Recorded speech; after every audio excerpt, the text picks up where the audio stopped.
2026 সালের নবম দশম ইংরেজি বইয়ের শুরুতেই সেন্স অফ সেলফ একটা গল্প লেখছে। এই যে নতুন বইতে 2026 সালে নবম দশম শ্রেণীর ইংরেজি বইতে, বুঝলেন, গল্পটার নাম সেন্স অফ সেলফ, অর্থাৎ আত্মপরিচয়। সেখানে লেসন যে থাকে, শিক্ষা যেখানে, ওখানে যে এলজিবিটি সমকামিতাকে উৎসাহিত করা হয়েছে সাংকেতিক চিহ্নের মাধ্যমে। এখন বলেন, বিগত 16 বছরের ফেসিবাদের আমলে বইতে সমকামিতা ঢুকানো হইতো, বানর থেকে মানুষ কুফরি কথা ঢুকানো হতো, আমরা তখন প্রতিবাদ করেছি। 1400 মানুষের রক্তের বিনিময়ে 24 সালের 5ই আগস্ট অভ্যুত্থানের পর নতুন করে বাংলাদেশ প্রতিষ্ঠিত হয়েছে, নতুন করে বাংলাদেশ যাত্রা শুরু করছে। এখন যে সরকার বসছে, এটা কারা বসাইছে? বিএনপি, জামাত, এনসিপি। এই তিন দল যদি একমত না হইতো, ইউনূসের ক্ষমতা ছিল প্রধান উপদেষ্টা হওয়ার? তো এখন কেন বইতে এলজিবিটি বা সমকামিতার মতো নিকৃষ্ট জিনিস শিখানো হবে? কথা বলেন। তাহলে এখন চুপ কেন আলেমরা? কথা বলেন। আপনারা কার কাছে নাকে খত দিছেন?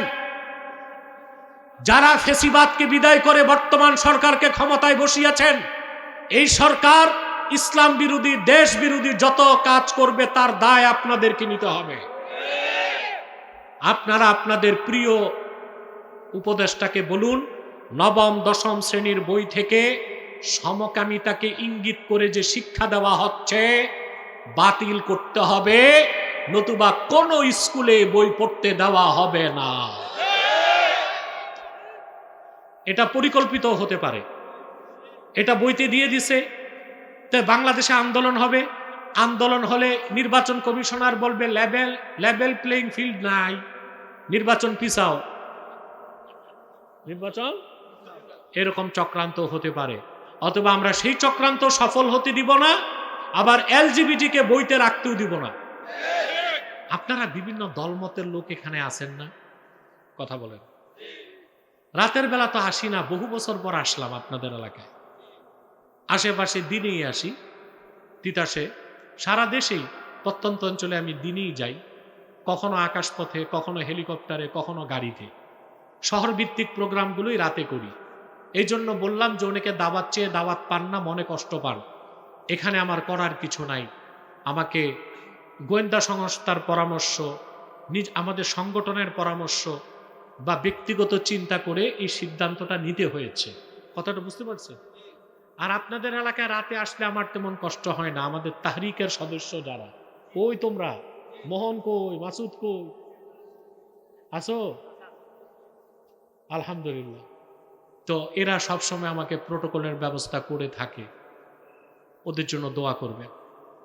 আমি বিদায় লগ্নে একটা কথা বলবো, যে আমি কোনো রাজনৈতিক ব্যক্তি না, আমি সারা দেশে অরাজনৈতিক একটা ঐক্য চাই। চান আপনারা? রাজনৈতিক ঐক্য কি সম্ভব? দেখেন না, রাজনৈতিক ঐক্য হয়ে আবার ছুটে যায়। কথা বলেন। ছুটে যায় না? এটা হচ্ছে পাওয়ার পলিটিক্স। ভোটের হিসাব, নোটের হিসাব। ভোটের হিসাব, নোটের হিসাব।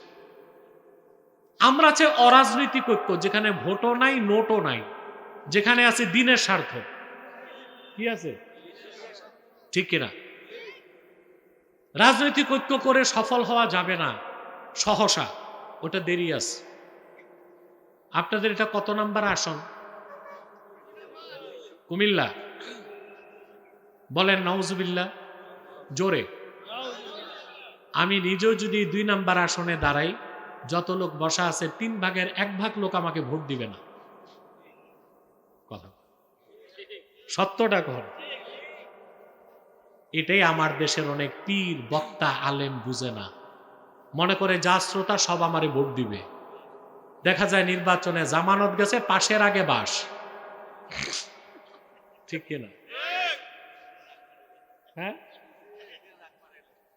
ও তা আমি বলছি ভাই, অরাজনৈতিক ঐক্য চাই, তিনটা স্বার্থে এটা করতে হবে। ইসলামের এখানে সব দলকে থাকতে হবে, মুসলমান মাত্র, কি বিএনপি, কি জামাত, কি এনসিপি, কি আওয়ামী লীগ, সকল দলের মুসলমানকে তিনটি স্বার্থে ঐক্যবদ্ধ হইতে হবে। তার প্রথমটা হচ্ছে ইসলামের স্বার্থ রক্ষায় আমরা ঐক্যবদ্ধ হয়ে যাব। মুসলমানদের মৌলিক দাবিগুলো আদায়ে আমরা এক হয়ে যাব। বাংলাদেশের স্বাধীনতা রক্ষায় আমরা এক হয়ে যাব। রাজি আছেন? আমাদের এই তিনটি স্বার্থের বিরুদ্ধে সবচেয়ে জঘন্যভাবে কাজ করছে তিনটি অমুসলিম সম্প্রদায়। তার মধ্যে সবচেয়ে নিকৃষ্ট হচ্ছে কুখ্যাত কাদিয়ানি সম্প্রদায়। নিঃসন্দেহে তারা কাফের এবং অমুসলিম। তাদেরকে যারা কাফের বলবে না, তারাও কাফের, কারণ তারা আল্লাহর আখিরি নবী মুহাম্মদ সাল্লাল্লাহু আলাইহি সাল্লামকে আল্লাহ শেষ নবী হিসেবে বিশ্বাস করে না। চিল্লায় বলেন নাউজুবিল্লাহ। সেজন্য তারা কি, এই এখন এগুলো রাখো, এই কি এগুলো কি এখন কেন? তাদেরকে যারা কাফের বলবে না, তারাও কি কাফের। তারা মানুষকে ধোঁকা দেয়। মুসলমানদের মতো দাড়ি রাখে, টুপি লাগায়, নাম রাখে, তাই বলে মুসলমান হবে? ভাই, দাড়ি রাখলে কেউ যদি মুসলমান হইতো, তো রবীন্দ্রনাথ ঠাকুরের চেয়ে বড় মুসলমান কে হইত? মুসলিম ছিল না মুসলিম? টুপি লাগাইলে মুসলমান হওয়া যায়? দিল্লি পার্লামেন্টে হিন্দু এমপিরাও তো টুপি লাগায়, মুসলিম হবে? নাম রাখলে মুসলমান হওয়া যায়? এক শয়তান বোতলে পেশাব করে উপরে নাম লেখছে শরবত, ওটা শরবত হবে? ভিতরে কি? তদ্রুপ কাদিয়ানীরা কাফের। আব্দুল আউয়াল, আব্দুস সামাদ, মুবাশশির আলী, কবির চৌধুরী, শাহরিয়ার কবির, নিঝুম মজুমদার, এসব নাম রাখার দ্বারা তারা মুসলমান হতে পারে না। আমার ভাইরা, আমার বন্ধুরা, আমার আল্লাহ ও নূর নবীজি আমার মুহাম্মদ মুস্তাফা সাল্লাল্লাহু আলাইহি সাল্লামের ইসলাম ও কোরআনের হাজার হাজার হাজার বছর পরে বর্তমান ভারতের কুখ্যাত পাঞ্জাবের কুখ্যাত গুরুদাসপুরের কুখ্যাত কাদিয়ানে ইংরেজ আমলে এক শয়তান নিজেকে নবী দাবি করছে। চিল্লায় বলেন নাউজুবিল্লাহ। শয়তানটার নাম রাখছিল তার বাপ মির্জা গোলাম আহমদ কাদিয়ানি। সাবধান, তাকে গোলাম আহমদ বলা যাবে না, কারণ গোলাম আহমদ অর্থ আহমদ এর গোলাম। কোন কাফের কোনদিনও গোলাম আহমদ এর গোলাম হতে পারে না। আর কাদিয়ানের কাজ্জাব ছিল শেষ দরজার কুখ্যাত কাফের, ইংরেজদের পা চাটা গোলাম। সে গোলাম আহমদ এর গোলাম ছিল না, সে ছিল কুখ্যাত শয়তানের কুখ্যাত গোলাম। কাদিয়ানের কাজ্জাব, মিথ্যানুবতের দাবিদার মির্জা গোলাম শয়তান কাদিয়ানির উপর গজব এসেছে 1908 সালে। যখন গজব এসেছে, কাদিয়ানের কাজ্জাব, মিথ্যানুবতের দাবিদার, ইংরেজদের পা চাটা গোলাম মির্জা গোলাম শয়তান কাদিয়ানি 1908 সালে ধ্বংস হয়ে কুখ্যাত জাহান্নামের কুখ্যাত কুকুরে পরিণত হয়েছে। তার অনুসারীরাও ধ্বংস হয়েছে। বর্তমানে কিছু কাদিয়ানি বাংলাদেশে আছে, তারা ইতিমধ্যে 100 সেন্টার করে ফেলছে। নজবিল্লাহ বলবেন? কতগুলো? 100 সেন্টার করে ফেলছে। তাদের আস্তানা বেশি বিবাড়িয়ায় আর পঞ্চগড়ে। কুমিল্লা তো আস্তানা করছে, কুমিল্লা কোটবাড়িতে। কথা বুঝতে পারছেন? নাম পরিবর্তন করে করে তারা মিথ্যা পরিচয় দেয়। কখনো নিজেদের পরিচয় দেয় আহমদি জামাত, কখনো বলে আহমদিয়া জামাত, কখনো বলে আহমদি সম্প্রদায়, কখনো বলে আহমদিয়া সম্প্রদায়, কখনো বলে আহমদি মুসলিম জামাত, কখনো বলে আহমদিয়া মুসলিম জামাত। সাবধান, যত কাদিয়ানি ছিল আছে থাকবে, তারা কেউ আহমদি জামাত নয়, আহমদিয়া জামাত নয়, আহমদি সম্প্রদায় নয়, আহমদিয়া সম্প্রদায় নয়, আহমদি মুসলিম জামাত নয়, আহমদিয়া মুসলিম জামাত নয়, তারা শয়তানি জামাত, কুখ্যাত জাহান্নামের কুখ্যাত কুকুরের দল। আমাদের সকল দলের দাবি, কি বিএনপি, কি জামাত, কি এনসিপি, কি আওয়ামী লীগ, কি কওমি, কি সুন্নি, সকল দল ও মতের মাসলাকের মুসলমানের একটাই দাবি, অনতিবিলম্বে স্বাধীন বাংলায় শয়তান কাদিয়ানীদেরকে রাষ্ট্রীয়ভাবে অমুসলিম ঘোষণা করতেই হবে, করতেই হবে, করতেই হবে। এই দাবি আদায়ে তাহরিকে খাতমে নবুয়ত বাংলাদেশ যদি আপনাদেরকে জানমাল দেবার ডাক দেয়, কারা কারা প্রস্তুত আছেন হাত তুলে দেন।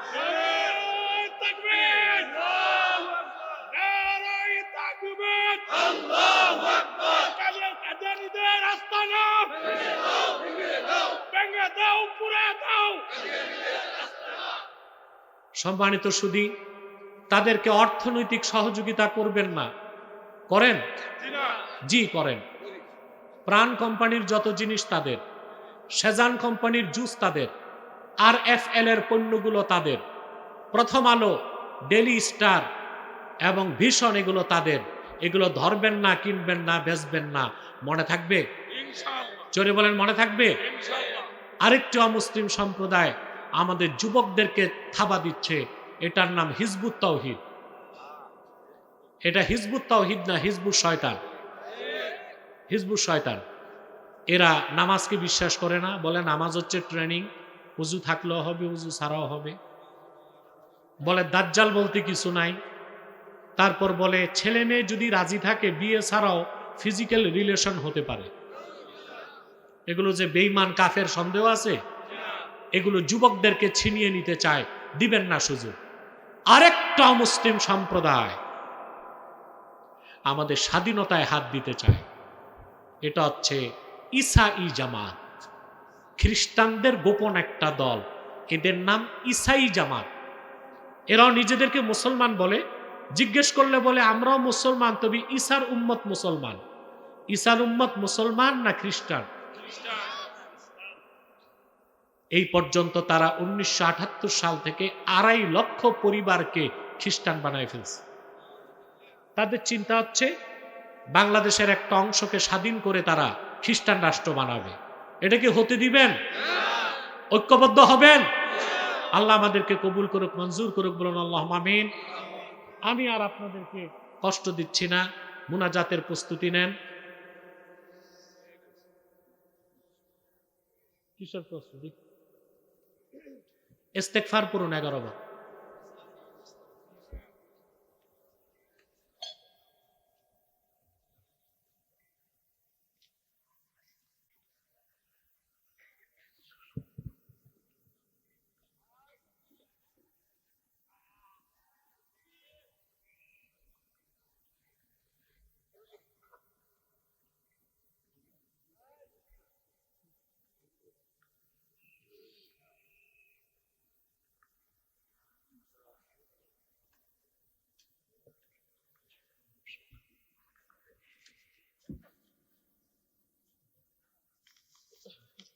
কয়েকটা প্রশ্ন আসছে, উত্তর দিব। ধৈর্য আছে? 2026 সালের নবম দশম ইংরেজি বইয়ের শুরুতেই সেন্স অফ সেলফ একটা গল্প লেখছে। এই যে নতুন বইতে 2026 সালে নবম দশম শ্রেণীর ইংরেজি বইতে, বুঝলেন, গল্পটার নাম সেন্স অফ সেলফ, অর্থাৎ আত্মপরিচয়। সেখানে লেসন যে থাকে, শিক্ষা যেখানে, ওখানে যে এলজিবিটি সমকামিতাকে উৎসাহিত করা হয়েছে সাংকেতিক চিহ্নের মাধ্যমে। এখন বলেন, বিগত 16 বছরের ফেসিবাদের আমলে বইতে সমকামিতা ঢুকানো হইতো, বানর থেকে মানুষ কুফরি কথা ঢুকানো হতো, আমরা তখন প্রতিবাদ করেছি। 1400 মানুষের রক্তের বিনিময়ে 24 সালের 5ই আগস্ট অভ্যুত্থানের পর নতুন করে বাংলাদেশ প্রতিষ্ঠিত হয়েছে, নতুন করে বাংলাদেশ যাত্রা শুরু করছে। এখন যে সরকার বসছে, এটা কারা বসাইছে? বিএনপি, জামাত, এনসিপি। এই 3 দল যদি একমত না হইতো, ইউনূসের ক্ষমতা ছিল প্রধান উপদেষ্টা হওয়ার? তো এখন কেন বইতে এলজিবিটি বা সমকামিতার মতো নিকৃষ্ট জিনিস শিখানো হবে? কথা বলেন। তাহলে এখন চুপ কেন আলেমরা? কথা বলেন। আপনারা কার কাছে নাকে খত দিছেন? যারা ফেসিবাদকে বিদায় করে বর্তমান সরকারকে ক্ষমতায় বসিয়েছেন, এই সরকার ইসলাম বিরোধী, দেশ বিরোধী যত কাজ করবে তার দায় আপনাদেরকে নিতে হবে। আপনারা আপনাদের প্রিয় উপদেষ্টাকে বলুন, নবম দশম শ্রেণীর বই থেকে সমকামিতাকে ইঙ্গিত করে যে শিক্ষা দেওয়া হচ্ছে বাতিল করতে হবে, নতুবা কোন স্কুলে বই পড়তে দেওয়া হবে না। এটা পরিকল্পিত হতে পারে, এটা বইতে দিয়ে দিছে। তাই বাংলাদেশে আন্দোলন হবে, আন্দোলন হলে নির্বাচন কমিশনার বলবে লেভেল প্লেইং ফিল্ড নাই, নির্বাচন পিছাও, নির্বাচন।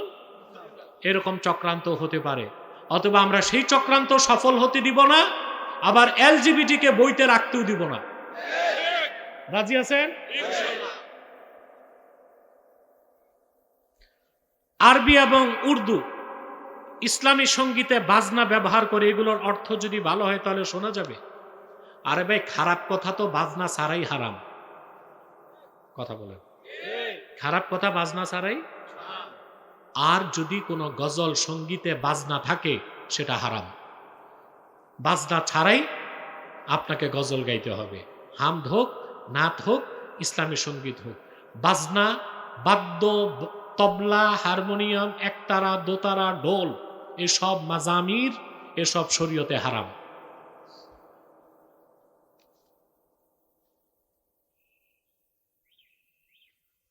আমরা যখন দুপুরে গোসল করি তখন জোহরে রক্ত থাকে, গোসলের পর কি অজু করতে হবে? আপনি গোসল করার পর যদি অজু না ভাঙ্গে তাহলে আর অজু করতে হবে না। কথা বুঝতে পারছেন?